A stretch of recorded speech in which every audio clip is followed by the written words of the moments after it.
ఏమైందిరో డల్లుగున్నావు? ఏముందిరా, ఈ లోకంలో డబ్బు ఉంటేనే వాల్యూ. మరి అంతే కదా, బెల్లం చుట్టూ ఈగలు తిరిగినట్టు డబ్బు ఉంటేనే మన చుట్టూ తిరుగుతారు ఎవరైనా. అంతేగా స్వామి, నిజమే కదా, అది ఉన్న వాస్తవం.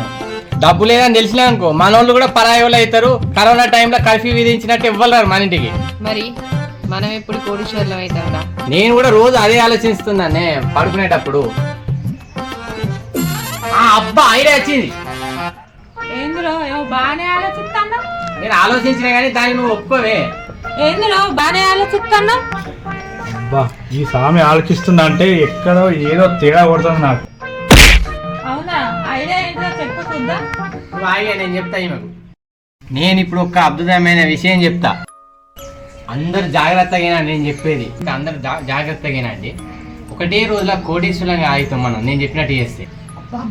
చెప్పురా. నాకేదో తేడా కొడుతుంది స్వామి, నా ఎడమ కన్నా అదురుతాంది. అవసామి మేము చేసే ఆపరేషన్ లో నువ్వు లేవు, ఒక మేమే. ఓ నువ్వు నీ ఆపరేషన్ ఏమైనా వేసుకొని మీ ఇష్టం, మీరు వెళ్తున్నా. చెప్పురా తొందరగా, ఏంటిదో? అబ్బా చెప్పురా తొందర చెప్పు. మన ఊరి చివరన ఏముంది? ఊరి చివర ఏమున్నది? కోట ఉన్నది. ఆ కోటల గజ్జల ముఖి కూడా ఉంది.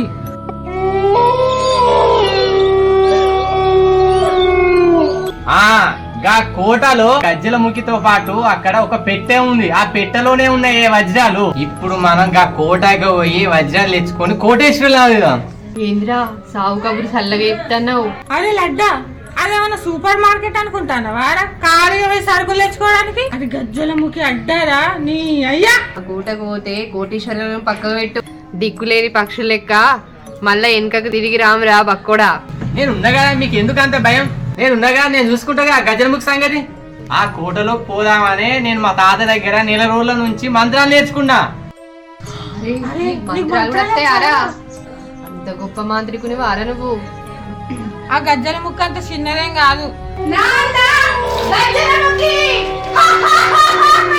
మీరే చూస్తారు కదా ఆ గజ్జల ముఖిని ఒక ఆట ఆడుకుంటా.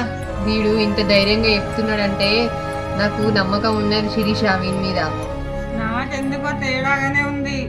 నీ మీద నమ్మకం కొద్ది అర్థం రాయిగా, నువ్వే మాకు దిక్కిగా. అందరం కోట దగ్గర కలుద్దాం, భయపడకుంటారా అండి? అరే ఎంత పెద్ద ప్లాన్ వేసినవరా లడ్డు. ఆ కోటలో ఉన్న బంగారం మీద ఎప్పటి నుంచో నాకు కన్ను ఉన్నది. నేనుండగా ఇది నీకెట్లా దొరకనిస్తారా?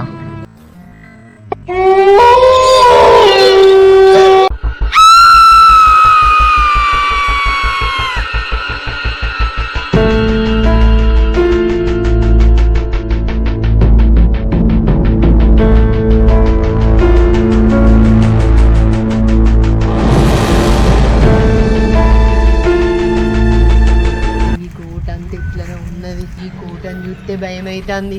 ఈ పక్కోడు అర్ధనంగా మంత్రాలు వస్తానని మనల్ని తీసుకొచ్చిండు. మనం వెనుకకు పోవుడు నాకైతే నమ్మకం లేదు శిరీష. ఇది ఎట్లనో ఉన్నది. ఇప్పటికైనా ఆగు. మీరు భయాన్ని చూస్తారు కానీ ఆ కోటలో ఉన్న బంగారాన్ని చూస్తాను నేను. ఆ కోటలోని బంగారం ఒక్కసారి మన చేయికి వచ్చిందంటే మనం మస్తు కోటేశ్వరులు అవుతామే. చూడు నేను మీ లెక్క భయపడతానా?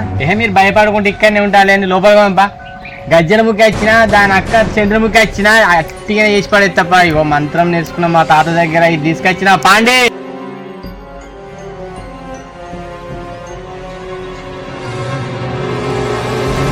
ఏందే శిరీష, ఇప్పుడే కుక్క మూలిగిన సౌండ్ వస్తుంది. నీకు వినబడుతుందా అని? నాకు ఈ బక్కోడి మీదనే డౌట్ వస్తుంది. ఓ బక్కోడా, గిట్లో వదిలిపెట్టిపోతానే మమ్మల్ని. మీరు భయపడతారో లేరా అని టెస్ట్ చేసిండే. ఇప్పుడే భయపడతా లేదు మీరు కోటల పోకముందే. ఇంకోసారి గిట్లు వదిలేసిపోయినావు అనుకో, బొక్కలు ఇరగొట్టి ఈ కోటకే ఎలాడదిస్తాయనుకుంటాను.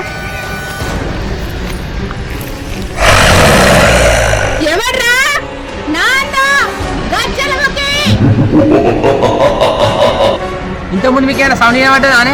ఇంతకుముందు నా కథలు పెడతావారా? బరిగా బరిగిరిగాలే నడు. గజ్జల ముఖి నన్నైతే ఏం చేయకే, నీకు దండం పెడతా. వాళ్ళని ముంగడ పంపిస్తానా? వాళ్ళని అరుచుకుంటే అరుసుకో.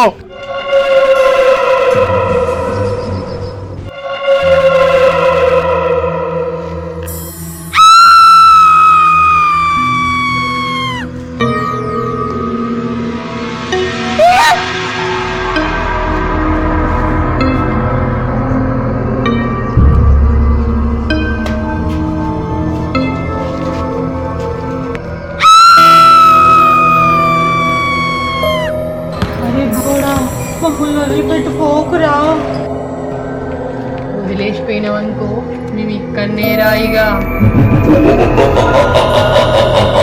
ఆగండి, నాకే భయం అవుతుంది.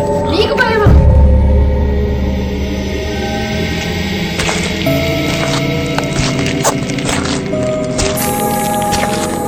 లడ్డు నువ్వు నన్ను భయపెట్టలేవురా. అమ్మా మా లడ్డా నీటే వచ్చింది, మీకు కనబడిందా?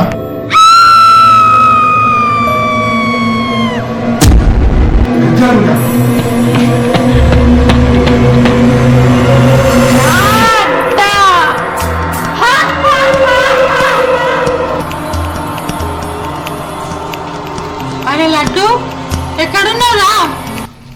నేనైతే మీ వెనుకనే ఉన్నా, మీరైతే పాండే ఫస్ట్. ఈయన బంగారం అది ఏమద్దురా శిరీష. వీడు మనల్ని కోటీశ్వరం చేసాడేమో కానీ ఇంట్లో పంపించట్లేడు. మనకి ఏదొద్దు పోదాం పారా.